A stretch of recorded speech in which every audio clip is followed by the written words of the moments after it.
Welcome back. Today is September 6, 2016. And before we get to Jon Najarian talking about stocks, we're going to talk to Chris Tsiolis, who also works with us. And Chris, good morning. Hey, Andrew, how are you? Pretty good. Okay, you're a professional gambler, and we've been talking about this Trump bet. And like last, I guess, July, and when Trump's numbers just miraculously dropped, like 16 points. I said, was it 50 points? I forget. It was some ridiculous amount. I'm just kidding. It was a lot. And I said, how much could we bet on that? What site did we go to? So there's a site called Bovada, which is an offshore betting site that posts odds for various things, including presidential election. So we went there, and I said, listen, the numbers are going to even up. I said this is going to happen. I don't care what they're selling us. It's going to even up. And what was the number on Trump? That's right. Back in September, I believe, of last year, he was at about plus 300. No, we're talking July. We're talking after July the convention. Remember, we said we were going to put the money down, right. and I chickened out. Well, just to preface it a little bit here, last year he was at about plus 300. So that's right around about a 25% chance of him just winning the nomination. And we all know that he went on to win the nomination by a landslide. Okay. This July, however, his polls numbers were way down, no chance of winning, and I think he was coming in at about plus 325. So they were saying just around probably 17% chance that he could win. Okay. So then I said, okay, I'm in for $100. You're in for $100, whatever, $200 down. So if we would have put, and I forget the date, let's just say end of July when the media started throwing the kitchen sink at Trump, it was $100 would have bought you plus what? $100 would have profited you $325 in your pocket. So you put up $100 till today, because the poll numbers are. Because you walked in the office there and you said, Trump, the betting poll is what? Right. So it's essentially like a European option, right? You lock in a price for expiration. Expiration in this case being the result of the election. So November 8th. Exactly. So if you were to make this bet, essentially you'd have locked in $325 on every 100 that you put up. But we weren't actually going to hold it to expiration. I said it's going to even up the day that it evens up, which today or tomorrow, whatever day you want to give it, after the 3-day weekend here and Hillary's coughing fit or whatever, whatever your politics are, the polls have evened up, and our $100 would have turned into what? I wish it worked that way. We would have actually, if we were able to trade in and out of it, if it was an American-style option pretty much, we would have gotten $80 return on our $100 investment. So that would have been the difference. So today he's at plus 240. John's over there in the refrigerator. What are you doing over there, John? Lurking in the refrigerator. Yeah, he's looking for some food. He's got nothing good in here, Andrew. Well, he's got to eat and do his CBOE hit, and then come back, and then we'll. And then CNBC. Oh, CNBC. Okay. Well, we'll get your picks here. Okay, so we would have made money off this. Could we have traded out of it today? We could not. So it would have been locked in if we would have made the trade in July until the election. We now have today. We can choose to lock in another bet for the election. So we couldn't have traded in and out of it.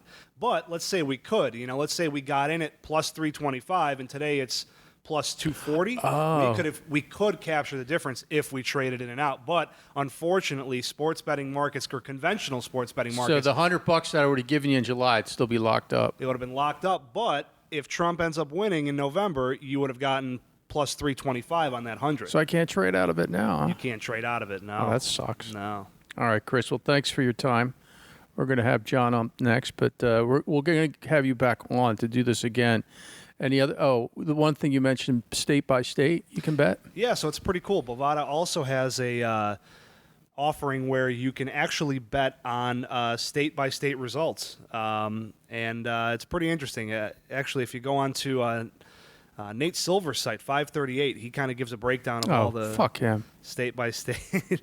Well, Well, yeah. He did guess what 2008 and 2012. He was pretty much within a 98%. Whatever. He got the primaries wrong, big time. Maybe. You're only as good as your last bet, man. That's true. Very true. So, what state does he have? Which state's got the most Jews? Ohio, Pennsylvania, Florida. Most what? Juice. Most juice? Yeah. Probably California. Actually, I think you put up $100. What? Yeah, you only get $4 back on $100. That's what it was a couple That's weeks ago. That's California's For Democrat. Democrat, right? Yeah, If you were to bet Hillary, which I mean, she's yeah, going to but win you got to California. pick the state that's going to give you the most volatility. Right. Let's say. You want to pick a swing state, essentially, where you're going to get a 50-50 return on your money. But, if you know that All right. Trump is going to get it in one favor. I'm going to pick two states that I would probably bet on Trump winning: Florida and Pennsylvania. Well, Florida, you probably get a really good return because I think it's leaning Democratic in terms of the poll or in terms of the odds. So you probably get a good payoff if Trump won Florida. All right. Well, more to come. We'll get back to you on this. Thanks, Chris. Thank you, Andrew. Okay, John, you're back from your hit. What'd you think of Chris's analysis of the Trump bet? I loved it. A lot of folks in the poker world know who Chris is. Our Chris Tsiolis is a very accomplished poker player. He goes out and plays in that World Series of Poker every year, not the big one. The reason isn't that he doesn't have the money. The reason is, I think he told me, Andrew, it's like 11 straight days or something. It's a crazy amount of time, your commitment to do it. And as any good poker player would tell you, as much as they like it, it's hard work. You're out there working the odds and trying to, push yourself to that next table, and it wears you out. That's not exactly how I'd like to spend 11 days of my vacation. I'm not positive it's 11 days, but I know it's a long time. It's not just you go out there and play and have a good time and then they invite you back because you made it to a certain table. No, you got to play your way through hundreds, if not thousands of guys to get to those final tables. And then that's not for a couple months into the future. Yeah, and then that's one way to make money. Or Chris has got a good handle on how you can make money off the politics, but you're not going to get paid till November 8th. Yeah. So speaking of how do you get paid now, what were you talking about on CNBC today? Oh, okay. Let's see. So I got a call from CNBC because of the Hermine, the hurricane, and then downgraded to a tropical storm that hit the East Coast. Pete wasn't able to get in till just now. He's just now landing at, let's say 1:15 because his plane was diverted because of the winds and the rain and all the rest. And it doesn't have to be just New York, as you guys know. It could be anywhere on the East Coast that it's disrupting the travel. And thus the planes that were supposed to be available weren't available, yada, yada. Anyway, so let's see. So I got on the halftime report, Andrew, talked about a stock that I bought today, Symantec, SYMC, internet security play. They bought Blue Coat Systems. They have been on a tear. What's the symbol in Blue Coat? SYMC. So Sierra, Yahoo, Mary, Charlie, SYMC. And they, internet security, Barron's had a big piece on them, said that they see at least 25% upside from here for the shares. Shares are up 13% in the last month. It's been a great ride. We added to positions for clients today in SYMC. Isn't it great Barron's can still move stuff? Yeah. It's like the last paper that can actually do something. Very true. They have a very rigid system of reporting. I think it can't be anywhere else. Yeah. It's got to be exclusive to them, and nobody can know about it, and it's not like rehashed trash. Yep. This was, and the stock, it had a 3% run last week. Was that partly because somebody suspected positive news was coming out? I don't know. I don't want to say that. Like you say, they're very reputable about holding on to stuff and just letting it out when it's supposed to come out. Oh, by the way, when Pete called just now, before he got off the phone, because I know you've been busy, you're going to New York tomorrow? Yep. Fly out tomorrow. He said that he's had Symantec twice, because he asked me what was going on, because he was on the plane. Right. So he said that Symantec's hit twice. In the last few months. Yeah. It's up 30-some-odd% in the last quarter, I think. Hey, with this podcast, I've been thinking instead of just talking about stocks all the time, I want to give my movie review. All right, let's hear it. Okay, I saw that Point Break over the weekend. The movie's special to me because I was out there when they filmed the first Point Break Right. on the North Shore. My cousin actually hung out with Patrick Swayze. He had some Nice. job for the studio, I forget what it was. And actually the Halloween scene was right near a house, backyards, where they all windsurf. And I actually went to a Halloween party at that house like after the movie was shot. Like the Nice. guy that owned it, he said, well, why don't we do a Halloween party? And it was the same party anyway. So I've followed the movie for a long time. So it was on HBO, and it's the updated version. And God, I could not wait to this thing to be over.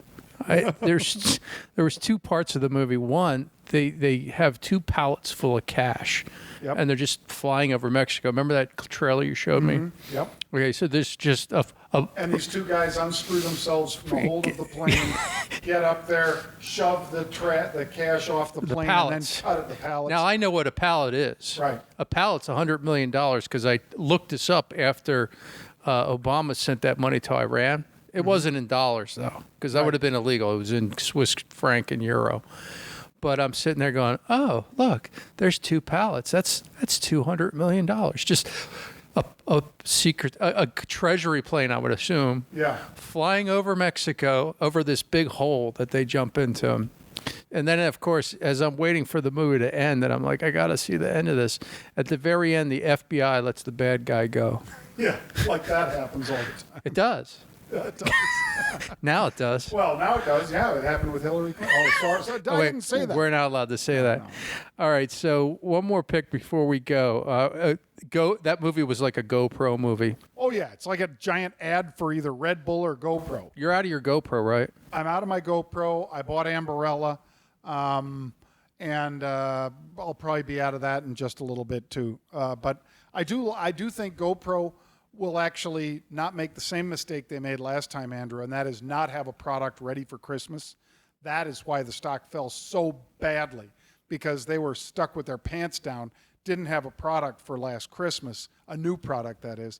And if you're coming out with a product, you don't come out after Christmas with the product. You got to get it in the stores for Christmas. Speaking of extreme sports, like this movie, because basically all that movie was extreme sports. Adrenaline. This segue into Under Armour. Oh, yeah, I love that, too. Bought that one today. Andrew, it was near the 52-week low. I think Plank does almost everything right. He doesn't overspend, really, for the stars that he gets to wear his stuff, the same way that maybe Nike or Adidas may have done in the past. But he gets premier athletes like Tom Brady, and a whole host of others that are wearing his stuff. And I do think it's some of the best stuff out there. Now, so at, $38, I wanted to pull the trigger. We saw some unusual activity. I bought it and added it to my halftime portfolio as well. Okay. So we're done until tomorrow. I'll call you and we'll do another podcast. Have a good one, folks. Tell your friends about the podcast. Later.